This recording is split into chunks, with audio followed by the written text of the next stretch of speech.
So you're not we're talking about pot or whatever, marijuana or whatever. So in your days, in your pot smoking days, Right.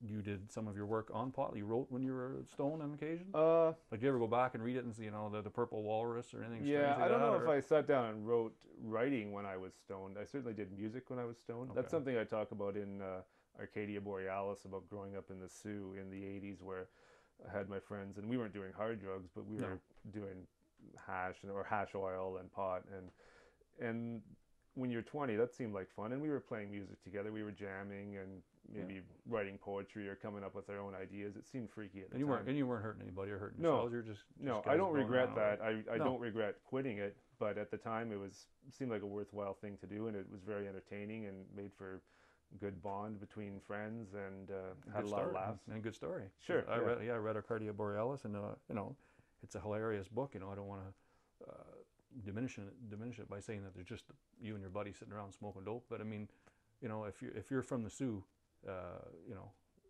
you can tell it's a Northern Ontario book. I can say right, that. You know yeah, what I mean? There's a lot of humor in there that would appeal to people, regular guys like us, to live in Northern Ontario. I hope so. Yeah, I Yeah. mean that was the experience here, where there wasn't a lot else to do. No. Like, and so many people ended up leaving the Sioux, and we were all eventually did leave.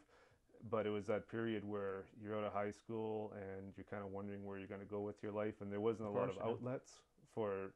You couldn't find good old rock and roll on the local No. radio stations. It was a big deal to get into the Beatles or the Stones or Zeppelin, because it just seemed sort of underground. So we were living this underground life Yeah. and smoking dope while we did it. Yeah. Exactly. I know when I was kind of in your thing or whatever, we had, because Wawa being a small town, there's a very small group of us, dedicated headbangers or whatever, Yeah, and we'd have bands that were our bands. You know right. what I mean? And we didn't we're listening, we got the new Metallica, and we don't tell anybody that Yeah, we're listening to Metallica. I know. And then you see somebody else, you might see somebody with a Metallica shirt, Iron Maiden shirt, Venom, Slayer, right. the heavy stuff, whatever. And it's like, who the fuck is this guy? He's not part of our our little capsule or whatever. And that was always cool, and that makes that music in that time all the more special. You know what I mean? Because Exactly. you're part of a gang almost. Yeah. And No, and that's something in Arcadia Borealis, and even now with Out of Our Heads and the Jimmy Page book, like I talk about sort of identifying with the group that you liked, and of course, when the fandom really meant something, it was a really special thing. I don't know if that's still there anymore, because music is so available. It's all on the internet. Like, there's no sense of community to it. yes, There's no sense of pride or a specialness about you and a few other people getting into the same music. That really was a special bond yes. to find that in common. And nowadays it seems to be kind of diluted, because there's so much of everything out there. Like my daughter doesn't comprehend buying an album or CD. She'll come in and say, "Dad, I want Lil Wayne or whatever." And I say, "Oh, jeez," and I'll download it and put it on the iPod, and she's got it in 5 minutes. Yeah. Whereas what we used to have to do living in Wawa, we didn't have a record store. We had a Radio Shack that might have, Oh yeah. In the radio station played Boney M and Glass Dagger. Right. So if we wanted to, we had to make a special, yeah. we had to make a special trip to the Sioux, Hmm. and we had to save our money, and we had to, we knew that when we worked for that album, if we came Yeah. all the way to the Sioux, and we were going to pick up the new Triumph album, the new Helix, whatever it was, Metallica, Yeah. Kiss, whatever. When we got that, we owned that. That was it, and we played the fucking hell out of it. I mean, Exactly. till it was worn out, basically. Yeah. And you don't get that today, because now you're living in the iPod world. Yeah. And it's the same with bands, or whatever. Now, if you want to know anything, you go on Twitter, you go on Facebook, and Yeah. you know There's everything. no mystery to yeah. it. At least with, we can use Zeppelin as an example. Zeppelin had a bad rap with the press for a while, and they stopped talking about Yeah. stuff, right? And that made them all the more. Yeah. Like, Like, what- did they sell their souls to the Yeah. devil? Like, And it would be the same for Kiss. I'm Yeah. sure when I was a little kid, did I he have a thought Kiss, cow's tongue I on thought his I thought Kiss was real. You know what I Yeah. mean? I thought, holy shit! I seen the Kiss movie, and I thought, holy shit! He can really fly, and Paul Stanley can shoot shit out of his eyes, and you know what I mean? I thought that was all real. Yeah. But nowadays kids know everything. That you go on, like I said, you go on Twitter or Facebook, and you have basically daily updates. Oh, the dude from Avenged Sevenfold went for a shit or whatever, and Yeah. now it's the mystique is definitely gone. Yeah. I would say. Nothing is kept from you. There's no. No.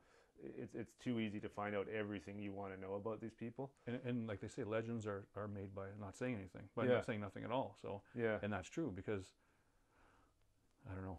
Well, I Just talk about that in Out of Our Heads, like all those rock rumors. Did Lucy in the Sky with Diamonds, yes, did that stand for LSD? Did Keith Richards have his blood changed? yeah, Did Jimmy Page sell his soul? Did like there's so many rumors that really kept those bands going for years and years, but now we'd know about those within 2 weeks. yeah, If someone asked that question, we'd find out for real, and then it just wouldn't be interesting anymore. And that's why people like Sid Barrett or Jim Morrison or Bob Marley, like there's still a fascination about them because we're still learning about them. Whereas a Marilyn Manson or Oasis or yeah, the new people, you get sick of them too soon. Like you're just sort of saturated with them right yes. away, and then you find out all you want to know, and then forget them. Is there? Do you think there's any new? Is there any new bands today that you would say that are following, that are old, that you'd say that are old school? Basically, a new band today. I don't know. Well, you mentioned Airborne. You mentioned Airborne, yeah. Yeah, I don't follow a lot of new stuff. Like I don't keep up. There are stuff that I'll hear and I'll think, oh, that's cool. Or that sounds like real drums and real guitar. But just I've got little kids now. I listen to a lot of my kids' music, or I listen to really old music. I listen to Yeah. classical and jazz. I don't really have the time to go and investigate all the music that's out there. I'm sure there is. Name some people. The list is pretty short. Yeah, Yeah, like I said, I would say Airborne is definitely in there. yeah, But I mean, if you go to the extreme music, there's always people pushing the envelope. But I mean, I always end up venturing back to the old standards, Metallica and yeah. and stuff like that or whatever. But Some of the new metal I've heard, like I don't know, Slipknot or stuff, it's either way too heavy for me, or it just sounds like it's a formula. Like they're just taking what the last band did and doing it a little Yeah. harder. Like what's Zach's Wild's band? Black Label Society. Black Label Society. Like, I mean, he's obviously a talented guitar player, but it's just getting so aggressive and so loud that it makes Sabbath sound like kind of a light pop band. Yeah, exactly. And now these bands are now going to the analog recording to try to get the old warm Oh, fuzzy yeah, feeling yeah. or whatever, and it just ends up just being it just ends up being crap or whatever. Yeah, I think I'd rather hear the original inspiration rather than people just redoing it or doing it a little further. Yeah. It sounds too much like it's too calculating the way they do it now. But Well, I'm not making the effort to try and keep up. Maybe I should, but like I haven't had that sense of discovery.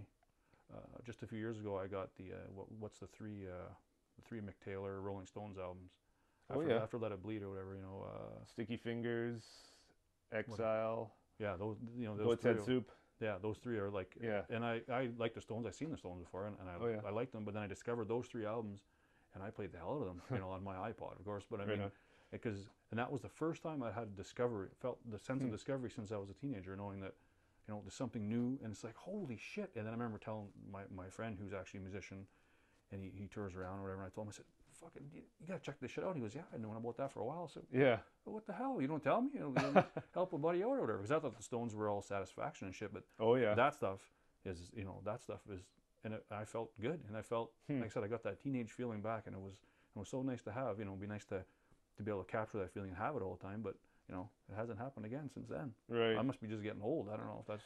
Yeah, that may be part of it. It's just that you'll hear stuff too many times, or you don't have the time to just sink your teeth into a new album. Like I remember coming home from high school and putting on the Stones' Little T&A off Tattoo You. I put it on like 3 or 4 times in a row.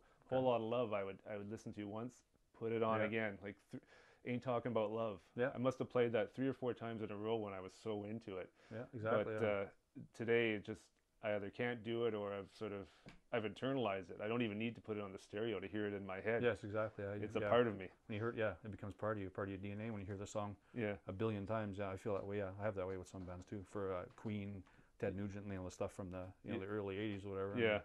But now it's like I said, you don't get that feeling anymore. That's for sure. Hmm. It's totally lost.